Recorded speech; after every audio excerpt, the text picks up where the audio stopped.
Impervious to Starlight for Steve Evans by Jennifer Moxley. The predicament of this business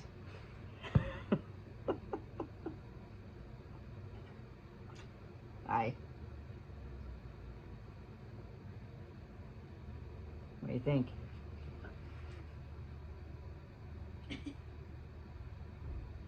Yeah? You gonna read? I'm just gonna rub your face on the book that's holding up the phone.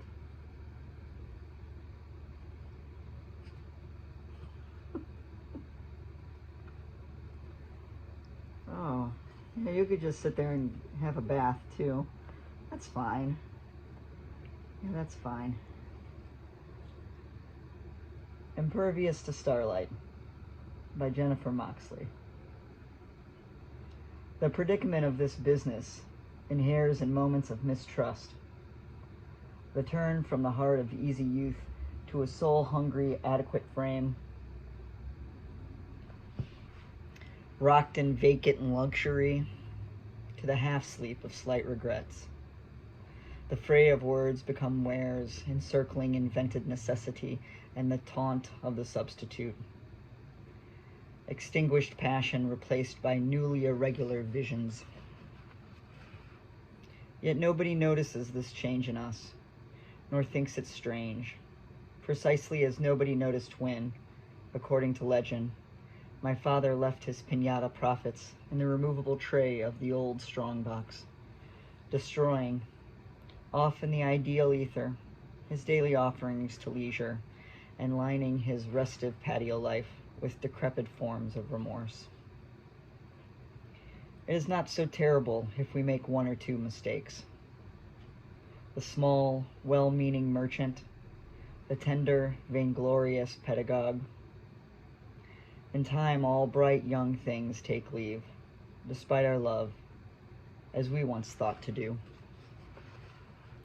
Foregoing unselfish mother love in quest of genuine articles.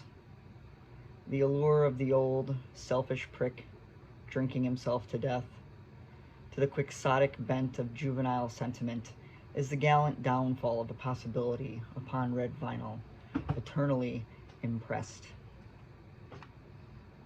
Labor, unquantifiable, collapses down in an inertial spiral the moment we start to feel settled. But this is our home, damn it, and we worked hard for it. Or did we? As ushers to an extinct future, we dragged ourselves to the barbecue. It had come to that, and it did seem to matter. There was a man there talking of poetry, as if he were a Knight Templar, and it the initiate's encoded doctrine. Unspeakable things had happened to him in a war that had turned his fellows into nothing but vacant utensils digging their hollow graves.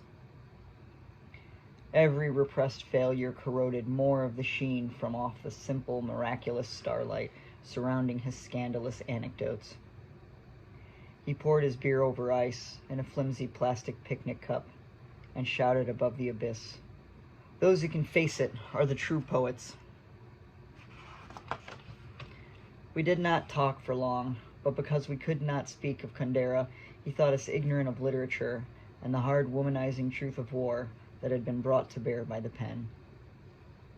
These small-town pleasures are sour-sweet, the dusty lemon drops that fill a glass dish atop a grandmother's coffee table, a dire and chewy offering, ever and anon, doomed to await the return of the old-fashioned children. At least they will eat her archaic food out of sheer politeness, not to mention the lip service they give her years of virtually unthinkable sacrifice. And even though outside the window the stars do beckon, we sit still and listen, longing for the keys to what we can see, as well as all we imagine. Then an extraordinary configuration of forces, a curious psychic anamorphosis, unlocks our childish visions and, cupping handfuls of dazzling blue ocean, we pass into another dimension, where everything is different in kind, except her yellow carpet, which strangely continues to burn our knees. Back then, our hearts did not require any coherent story. We were great machines of desire, and we hurled towards the night sky, a virile centaur, with our feet firmly planted on the ground. Even the cup of weak drip coffee we sipped from our mother's hands tasted of milky ambrosia, imported from the country of grown-up life. How we longed to leave that place soon after to lament its passing, for now there is no escape at the mental clip of a muscular gallop, no more covert counterplane life. When we took our flight to the foreign plane, we saw a long corridor of haunted lawn possessed of a vessel atop a pedestal of the most exquisite pocked gray marble. But wait, there's more.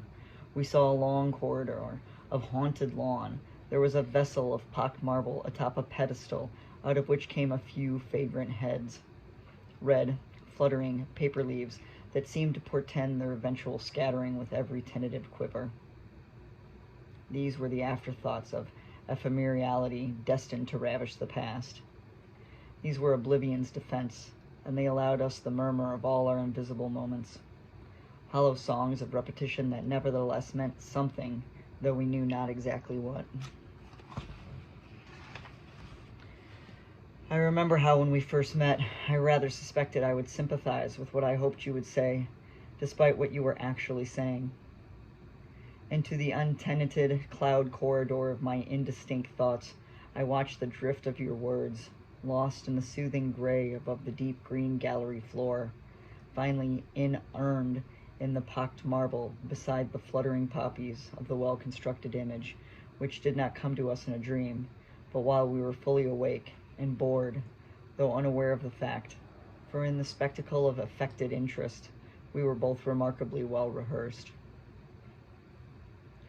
In the bold arithmetic of conjecture, we were the most casual strangers, meaning we had not yet lived long enough to know what was destined to happen.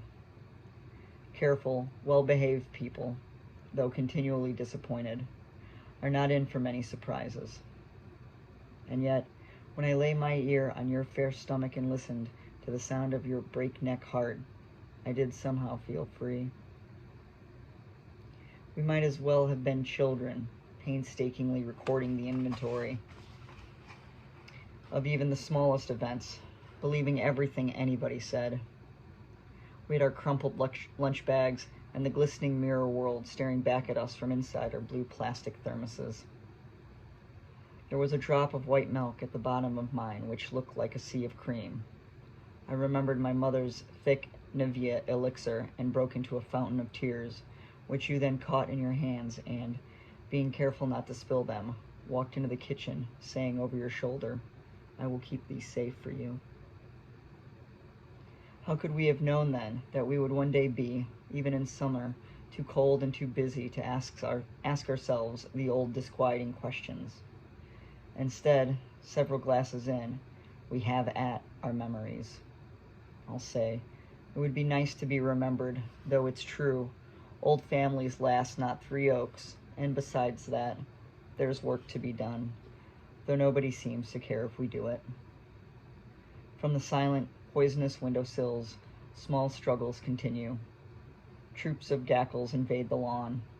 A truck filled with boys and noisy music ride its horn behind a young woman. And Oldman Jackson, stiff as crinoline, slips off his steps into traffic as he tries to retrieve his recycling bin. At the advent of commonplace facts, we have at last curbed our wonder, even though there's still that tattered, bulging, dog-eared manila folder in the bottommost drawer marked Missed Opportunities. Is Jim there? Clear-skinned and wearing that same bowl haircut he had in the 5th grade? What about Jack? Is his chest still small and delicate? Do his chalk dust hands still shake as he embraces a soft set of delicate curls? But then there was time to think, and it mattered little whether or not we knew what we were saying. We were patient, our genius and manuscripts tied with string. And when nobody came to claim us, we sought our encouragement down the unexplored streets of some startling, neglected history. Subtle, though I somehow knew it to be an illusion, even all those years ago, is when I moved my hand inside her cunt and knew it was not my trapped fingers between the pillow of muscle and the frame of hard, abstracted bone, but the idea of her pleasure that aroused me, just as your cock grows hard at the thought of what I might now be thinking. Despite the small portions of forced defeat, the distractions of larger negatives, back then I believed there was always a purpose. How degraded then to find oneself sustained by the smug enjoyment of another's stupidity.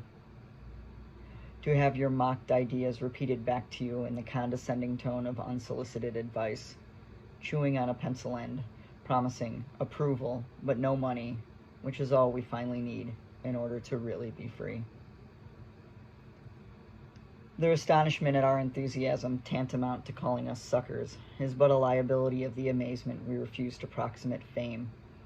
We are impervious to Starlight, predictable as that awkward question, mid-sestina, which strains the uncurious word.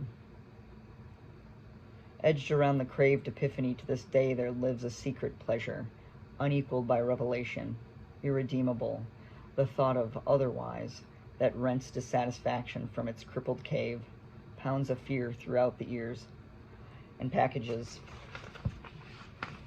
1,000 meaningless acts into one grand raison d'etre, your life.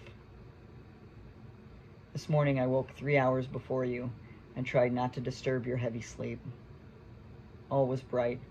Nevertheless, I worried that by the time I got out of the shower, the sun would be gone for the day. Under the spray of warm water, I invented menial tasks to feed my sense of self-importance. Mentally enacted the miracles of daily maintenance, which might, I thought, linger to fill not only these hours, but all of our years.